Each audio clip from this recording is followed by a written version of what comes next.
Bismillahirrahmanirrahim. Assalamualaikum warahmatullahi wabarakatuh.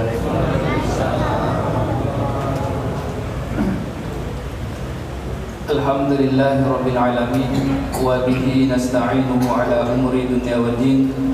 Wassalatu wassalamu ala asrafil anbiya'i wal mursalin wa ala alihi wa sahbihi ajma'in.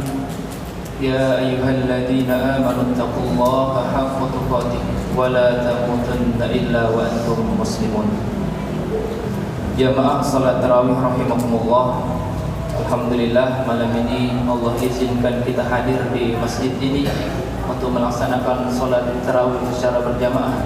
Mudah-mudahan langkah kaki kita dari tempat kita masing-masing bernilai ibadah di sisi Allah Subhanahu wa taala. Salawat serta salam semoga selalu terlimpah curah pada Nabi kita Muhammad sallallahu alaihi wasallam, pada keluarga, sahabat dan juga umatnya yang menjalankan sunnah-sunnahnya. Bapak Ibu jamaah salat tarawih rahimakumullah. Kultum biasanya kuliah 7 menit, tapi kata DKM maksimal 15. 10 menit juga enggak apa-apa ya. Kuliah terserah antum. Baik. Alhamdulillah, tidak terasa Ramadan sudah malam keberapa ya? Malam ke-13. Betul ya? Berarti Ramadan tinggal 19 hari, 18 hari. 17 hari lagi. Tidak terasa Ramadan 17 hari lagi. Lebarannya. Alhamdulillah malam ini kita ingat. Masih mending Pak, kita ingat Ramadan itu masih panjang, ada 17 hari lagi. Daripada kita ingat Ramadan, Lebaran tinggal 2 hari lagi. Tidak ada kesempatan untuk kita memperbaiki ibadah-ibadah kita yang kurang. Maka bersyukur kita yang malam hari ini hadir di masjid ini. Allah izinkan kita hadir, mudah-mudahan Allah terima setiap amal ibadah kita di dalam bulan Ramadan ini. Amin ya rabbal alamin. Bapak Ibu jamaah salat tarawih rahimakumullah. Tadi imam membaca rangkaian gugusan ayat yang berbicara tentang puasa. Surah Al-Baqarah sampai dengan dari ayat 183 sampai 188. Betul ya Pak Imam ya? Yang menarik dari ayat itu, dari gugusan ayat yang berbicara tentang puasa, Al-Baqarah ayat 186 kata Allah Subhanahu wa taala yang berbicara mengatakan kepada kita, wa idza sa'alaka 'ibadi 'anni fa inni qarib ujibu da'watad da'i idza da'an falyastajibu li wal yu'minu bi la'allahum yarshudun. Kata Allah Subhanahu wa taala, dan apabila hamba-hambaku bertanya kepadamu Muhammad tentang aku, maka katakan aku itu dekat, kata Allah. Maka sesungguhnya aku itu dekat, kata Allah Subhanahu wa ta'ala. Aku kabulkan permohonan orang-orang yang berdoa apabila dia berdoa kepadaku. Hendaklah mereka itu mematuhi perintahku dan beriman kepadaku agar mereka memperoleh kebenaran. Maka dari ayat ini Allah Subhanahu wa ta'ala mengingatkan kepada kita, kalau seandainya kita ingin memohon, meminta sesuatu, maka mintalah kepada Allah Subhanahu wa ta'ala. Kalau kita minta kepada Allah, maka Allah Subhanahu wa ta'ala mampu mengabulkan permohonan kita, mampu menjawab doa-doa yang kita munajatkan. Maka dari ayat ini kita belajar bahwasanya kalau kita meminta, mintalah kepada Allah Subhanahu wa ta'ala. Namun jamaah salat tarawih rahimakumullah, ketika kita berbicara tentang doa ini, kata orang-orang solih mengatakan, nama lain dari bulan Ramadan yaitu syahrul du'a, bulan di mana kita diperintahkan untuk memperbanyak berdoa. Perbanyak berdoa di bulan Ramadan. Karena ketika kita berpuasa, ketika kita menahan lapar karena Allah Subhanahu wa ta'ala, maka besar kemungkinan doa itu akan diijabah oleh Allah Subhanahu wa ta'ala. Namun lagi-lagi ketika kita berbicara tentang doa, maka kita teringat sebuah kisah seorang ulama yang bernama Ibrahim bin Adham ketika berjalan di sebuah pasar kota Basrah. Lalu orang-orang menghampiri beliau karena beliau ini orang penting pada zamannya, ulama yang terkenal pada zamannya. Kita ibaratkan sekarang kalau ada gubernur datang ke kampung kita misalnya, presiden datang atau lainnya yang berpengaruh, maka banyak dari saudara-saudara kita yang berkumpul mengerumuni, ada yang minta foto dan lain sebagainya. Maka dari dulu terjadi ketika Imam Ibrahim bin Adham sampai di sebuah pasar, maka penduduk kota Basrah menghampiri beliau dan bertanya, "Wahai Imam Abu Ishaq," ini gelar beliau. Jadi boleh nama panggilan yang baik-baik tapi yang kita ucapkan kepada orang lain. "Wahai Abu Ishaq, bukankah kata Allah dalam Al-Quran, Ud'uni astajib lakum, mintalah kepadaku niscaya akan kukabulkan permintaan kalian. Namun sudah lama kami berdoa kepada Allah, tidak juga dikabulkan." Apa kata Imam Ibrahim bin Adham? "Hati kalian telah mati dari 10 perkara." Di 10 nyampe kan di waktunya nih. Mati dari 10 perkara kata Imam Ibrahim bin Adham. Bagaimana mungkin dari hati yang mati doa akan dijawab oleh Allah Subhanahu wa taala? Maka yang pertama kata Imam Ibrahim bin Adham, "Araftumullah wa lam tu'tu haqqahu." Kalian kenal Allah, kalian tahu siapa Allah. Ketika ditanya siapa menciptakan langit dan bumi, kalian menjawab Allah. Wa lam tu'tu haqqahu, tapi haknya Allah tidak kalian tunaikan. Kewajiban kalian sebagai seorang hamba tidak kalian kerjakan. Apa kewajiban kita, Pak? Beribadah kepada Allah Subhanahu wa taala, berdoa kepada Allah Subhanahu wa taala. Maka dalam sebuah hadis dikatakan kepada kita, potongan hadisnya mengatakan dari Mu'adz bin Jabal, ketika suatu ketika Rasulullah membonceng dari sebuah keledai, Rasulullah bertanya kepada Mu'adz, "Wahai Mu'adz, apakah engkau mengetahui apa haknya Allah terhadap hambanya dan apa hak seorang hamba terhadap Rabb-nya?" Mu'adz mengatakan, "Allah dan Rasulnya yang lebih tahu." Maka Rasulullah mengatakan, hak Allah terhadap hambanya yaitu hendaknya anta ayyabudu wa la tusyriku bihi syai'an. Hendaknya mereka hanya beribadah kepada Allah dan tidak mempersekutukannya dengan sesuatu apapun. Ini haknya Allah. Maka kalau kita ingin doa kita dijawab oleh Allah, tunaikan kewajiban kita. Di dalam bulan Ramadan kita rajin membaca Al-Quran. Di dalam bulan Ramadan kita rajin sholat 5 waktu. Maka di luar bulan Ramadan juga menjadi kewajiban bagi kita untuk sholat 5 waktu. Ada sebuah ungkapan mengatakan, "Bi'sal qaumil ladzina ya'rifuna fi syahri Ramadan. Bi'sal qaumil ladzina ya'rifuna illa fi syahri Ramadan." Seburuk-buruk kaum yang mereka hanya mengingat Allah di bulan Ramadan saja. Salat 5 waktu di bulan Ramadan saja. Begitu Ramadan berlalu, lupa lagi tentang salat 5 waktu. Bolong-bolong. Maka berhati-hatilah. Kemudian yang kedua, kata Imam Ibrahim bin Adham, yang menyebabkan doa tidak dijabah atau hati menjadi mati, "Qara'tum kitaballah wa lam ta'malu bih."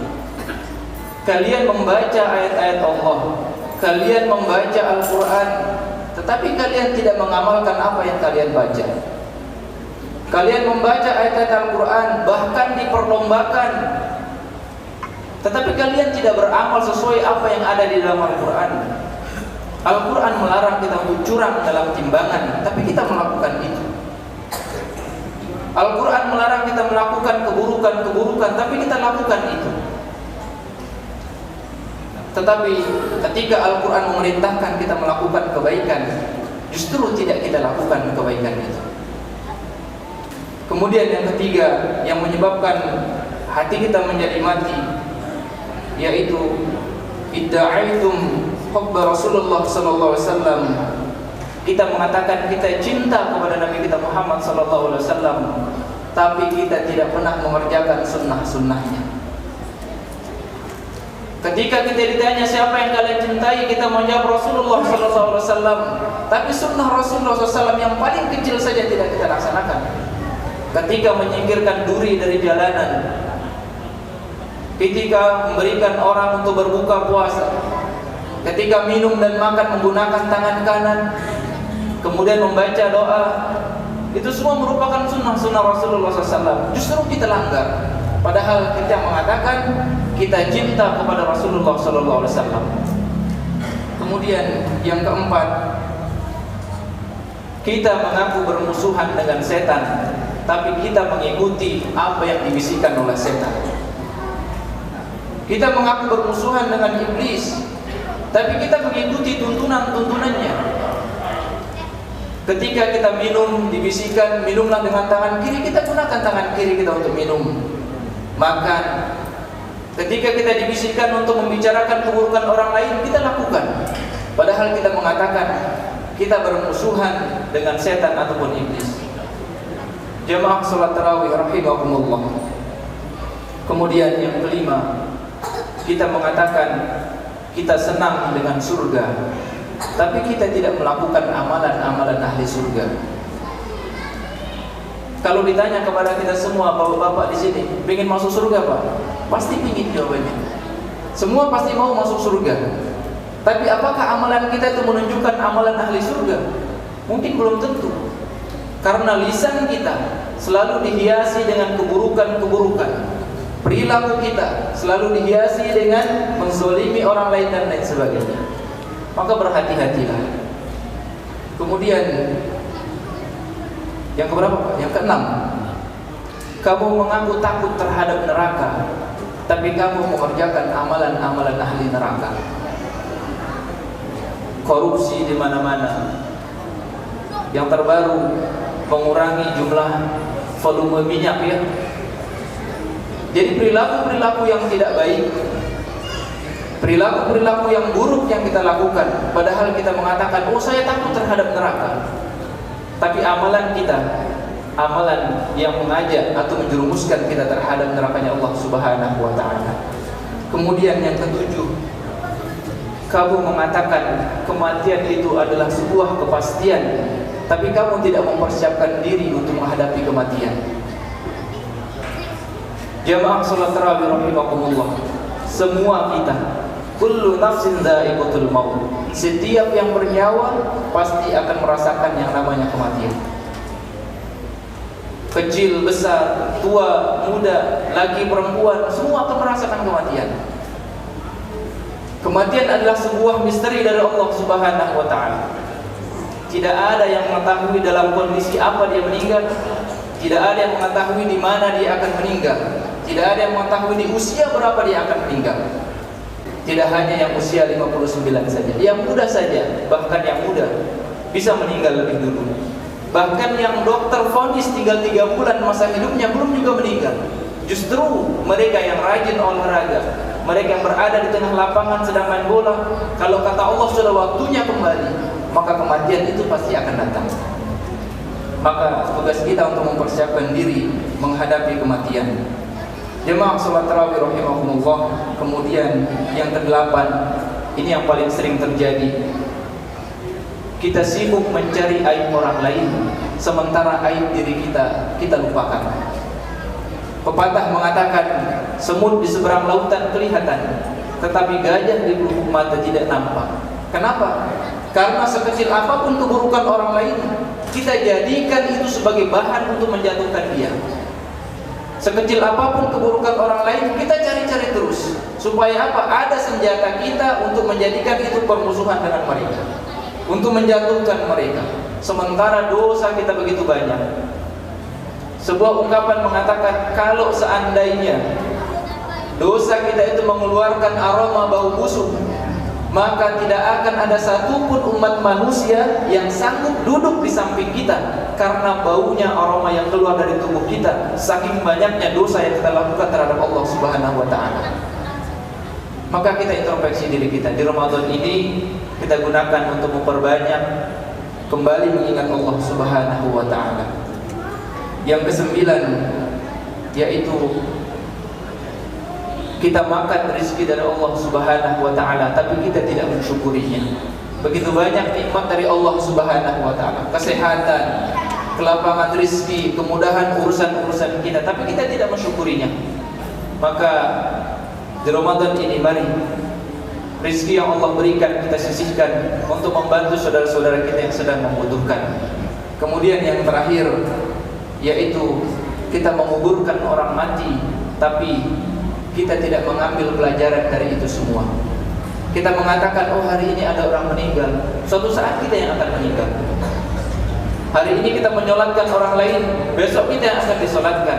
Hari ini kita mengantarkan orang lain ke liang lahat, suatu saat kita yang akan diantarkan. Maka ambillah pelajaran dari setiap yang diberikan oleh Allah Subhanahu wa taala. Setiap hikmah yang terjadi, apapun yang terjadi itu maka ambillah sebagai hikmah. Itu semua pelajaran dari Allah Subhanahu wa taala. Ketika ada yang meninggal, maka jadikan itu semua hikmah.